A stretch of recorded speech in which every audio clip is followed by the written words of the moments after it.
Video को like करके आगे शेयर ज़रूर कर देना। जिनका खमीर खून खैरुर रसूल से हैं, जिनका खमीर उनकी पाकीज़ा तीनत पे लाखों सलाम। और आब ततहीर से जिसके पौधे जमे, आब ततहीर से जिसके पौधे जमे, उस रियाज़ निजाबत पे लाखों सलाम।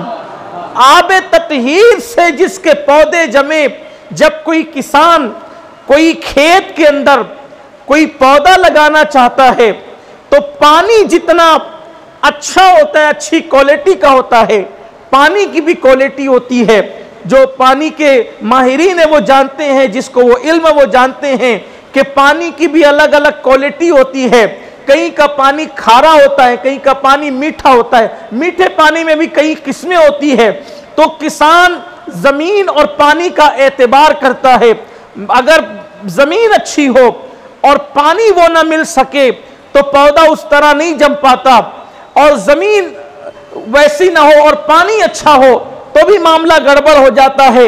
लेकिन जमीन भी अच्छी हो और पानी भी अच्छा हो और लगाने वाले हाथ भी अच्छे हों तो फिर जो है पौधे की कुछ अजीब सी बात होती है और अजीब सी शान होती है।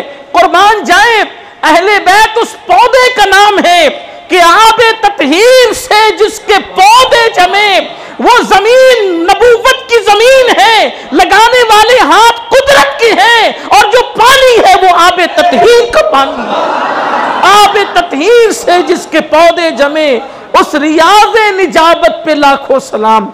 आप गौर फरमाएं, वो अहले बैत अतहार हैं, अल्लाह अकबर, कि उनका जिक्र कभी खत्म नहीं हो सकता और उनका जिक्र हर जगह हो रहा है।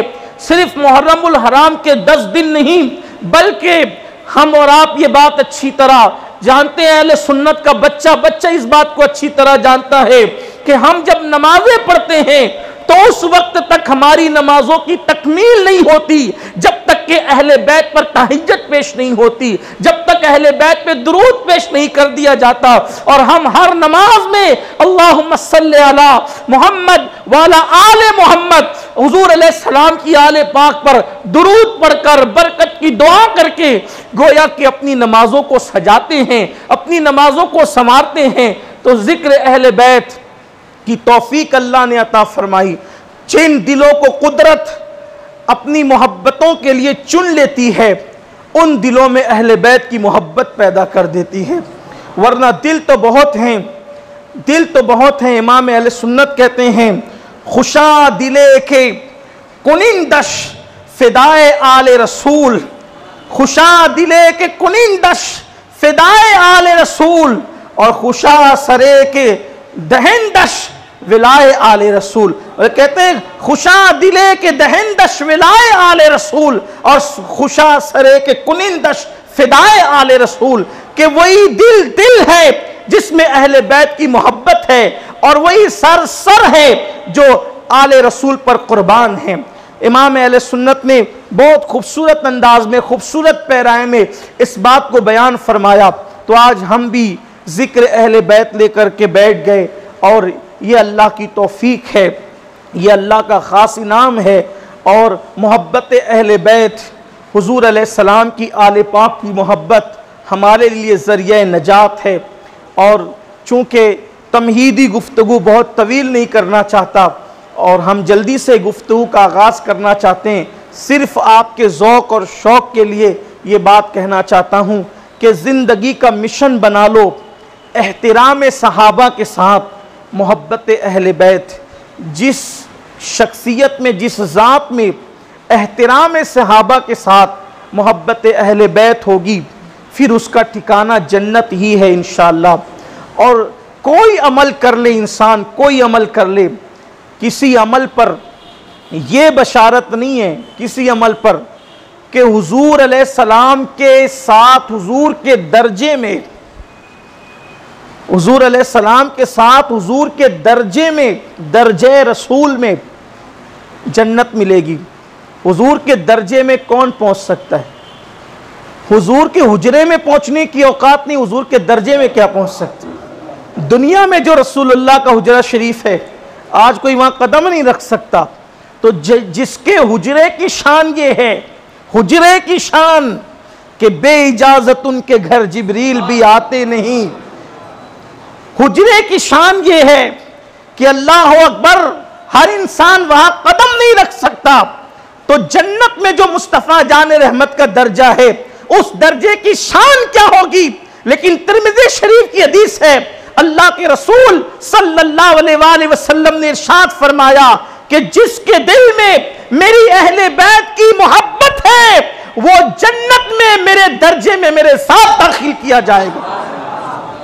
अब एक बात यह भी है कि अल्लाह के रसूल सल्लल्लाहु अलैहि वसल्लम के साथ हुजूर के दर्जे में अगर कोई जन्नत में जाए, तो इसका मतलब कि सोचने वाला सोच सकता है, गौर करने वाला गौर कर सकता है, एतराज करने वाला एतराज कर सकता है कि फिर आका और गुलाम दोनों एक दर्जे में, तो फर्क क्या है।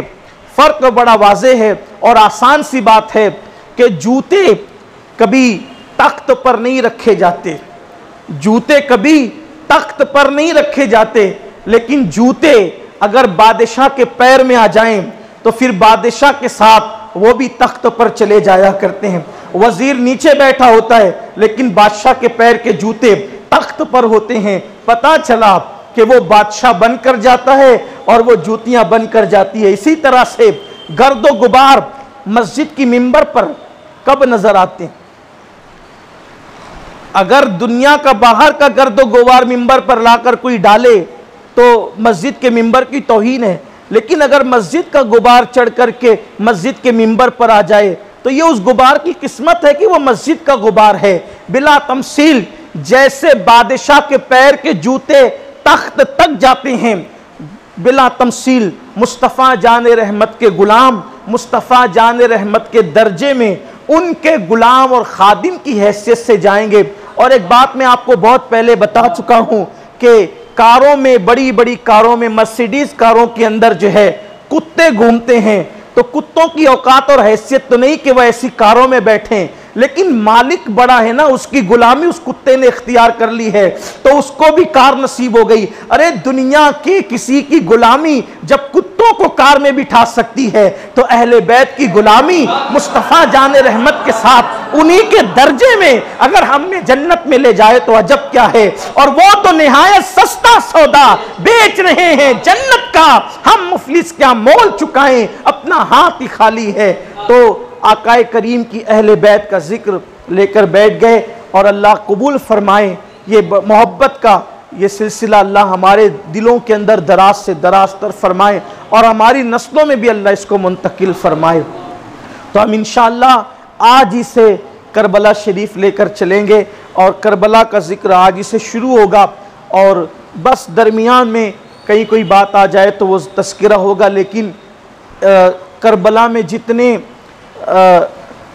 अरकान है, जितनी शख्सियात हैं, जितने वजूद हैं, जितने वजूद नाज़नीन हैं, उन तमाम वजूद का तस्किरा, उन तमाम ज़वात मुक़द्दसा का तस्किरा अल्लाह की तौफ़ीक से हम करेंगे इंशाअल्लाह। और मेरी गुजारिश है कि ये प्रोग्राम जो है वक्त पे शुरू होकर वक्त पे ख़त्म भी होना है, क्योंकि लॉकडाउन की हमें मुकम्मल तौर पर उसका कानून का लिहाज भी करना है और हमें हुकूमत की तरफ से जितनी इजाज़त मिली है बस उसी पर हम महफ़िल ख़त्म करेंगे।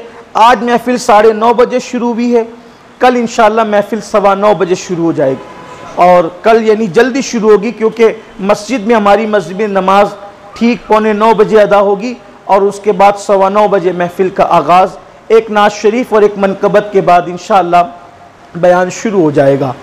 तो तिलावत की गई है खुतबे के अंदर सूरतुल बकरा शरीफ की उन आयतों की जो अक्सर हम आप सुनते हैं। अल्लाह पाक इरशाद फरमाता है, वला नब्लुवन्नकुम बिशैइन मिनल खौफि वल जू' व नक़्सिम मिनल अमवालि वल अनफुसि वस्समरात वबश्शिरिस साबिरीन अल्लज़ीना इज़ा असाबतहुम मुसीबतुन क़ालू इन्ना लिल्लाहि व इन्ना इलैहि राजिऊन। अल्लाह पाक इरशाद फरमाता है, हम तुम्हें ज़रूर आजमाएंगे, तुम्हारी आजमाइश होगी, तुम्हारा इम्तिहान होगा। ये हर साल करबला दोहराया जा रहा है, पढ़ा जा रहा है। और जैसा कि मौलाना ने यह भी तस्करा किया इब्तिदा में हमारे इमाम साहब ने कि अहले शराफत का शुरू दिन से ये वतीरा रहा है कि वो हमेशा से वाक़े करबला के बाद करबला को बयान करते रहे। सबसे पहले करबला बयान करने वाली ज़ात, सबसे पहले जिसने करबला बयान किया है वो मोहम्मदुर रसूलुल्लाह की ज़ात, सबसे पहले करबला का जिक्र करने वाली ज़ात।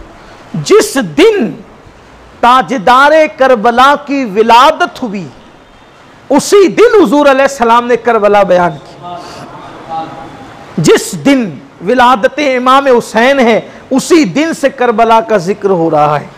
और हुजूर अलैहिस्सलाम, बल्कि ये तो इस उम्मत का मैंने जिक्र किया और विलादत के हवाले से, वरना जिक्र करबला तो हुजूर अलैहिस्सलाम की ज़मीन पर आमद भी नहीं हुई थी, उससे पहले भी जिक्र करबला हो रहा था और करबला शरीफ का जिक्र हो रहा था। वो आप अभी आगे अगर वक्त रहा या याद रहा तो समाप्त करेंगे कि जिस वक्त इमाम अली मकाम का कटा हुआ सर लेकर यजीदी जब चले हैं दमिश्क की तरफ या कोफा की तरफ, तो उन लोगों ने देखा कि एक गिरजा है और उस गिरजे पर एक शेर लिखा हुआ है कि जिन लोगों ने नवासे रसूल को शहीद कर दिया, क्या उसके बाद भी वो तवक्को करते हैं और तमन्ना करते हैं और उम्मीद करते हैं कि उनको जो है वो रसूलुल्लाह की शफाअत नसीब होगी? ये कैसे हो सकता है? तो उन जालिमों ने वो शेर पढ़ करके उन लोगों ने कहा ये शेर किसने लिखा है? तो वहां के राहिब ने बताया कि तुम्हारे नबी सल्लल्लाहु अलैहि वसल्लम की विलादत से 500 साल पहले इस गिरजा के ऊपर यह शेर लिखा हुआ था। यानी हुजूर अलैहिस्सलाम की आमद से भी 500 साल पहले वो शेर मौजूद था, यानी जिक्र करबला मौजूद था। इसी तरीके से अगर आप और आगे जाएं तो एक तारीख है करबला शरीफ की, लेकिन इस उम्मत में आकाए करीम सल्लल्लाहु अलैहि वसल्लम की आमद के बाद सबसे पहले जिक्र करबला जिसने किया है वो मुस्तफ़ा जान रहमत सल्लल्लाहु अलैहि वसल्लम की ज़ात है। और आपको अगर आप भूल गए हों तो आपके जहन में ये बात आनी चाहिए कि हुजूर अकरम सल्लल्लाहु अलैहि वसल्लम ने जिक्र करबला कैसे किया। तो वो आपको याद होना चाहिए कि जिस वक्त इमाम आली मकाम इमाम हुसैन अला जद्दिही व अलैहिस्सलाम की जिस वक्त विलादत हुई, और जब विलादत हुई तो इमाम आली मकाम को हुजूर अकरम सल्लल्लाहु अलैहि वसल्लम की गोद में दे दिया गया। आकाए करीम सल्लल्लाहु अलैहि वसल्लम की गोद में जब सरकार इमाम हुसैन को दिया गया, देखो ये भी किस्मत है, ये भी तकदीर है। हुसैन का बाबा पैदा हुआ तो नबी की गोद में आए, हुसैन की अम्मी पैदा हुई तो भी नबी की गोद में आए, हुसैन के बड़े भैया पैदा हुए तो भी नबी की गोद में आए, हुसैन की बहन सैयदा ज़ैनब पैदा हुई तो भी नबी की गोद में आए। ये कैसा खानदान है जिसकी माँ भी पैदा होकर नबी की गोद में आती है, जिसका बाबा भी पैदा होकर नबी की गोद में आता है, जिसका भैया भी पैदा होकर नबी की गोद में आता है, जिसकी बहन भी पैदा होकर नबी की गोद में आती है और जो खुद भी पैदा होकर नबी की गोद में आता है, जिसके नक्शे कफी पा को तलाश करते हुए लोग आलम अरवा से जन्नत तक का सफर कर रहे हैं। ये वो खानदान है, लोग जिसके नक्शे कदम को ढूंढ रहे हैं। हुसैन का खानदान वो खानदान है कि पैदा होकर ही जिसे नबी का बाजू नसीब हो जाता है, नबी की गोद नसीब हो जाती है। ये खानदान क्या है?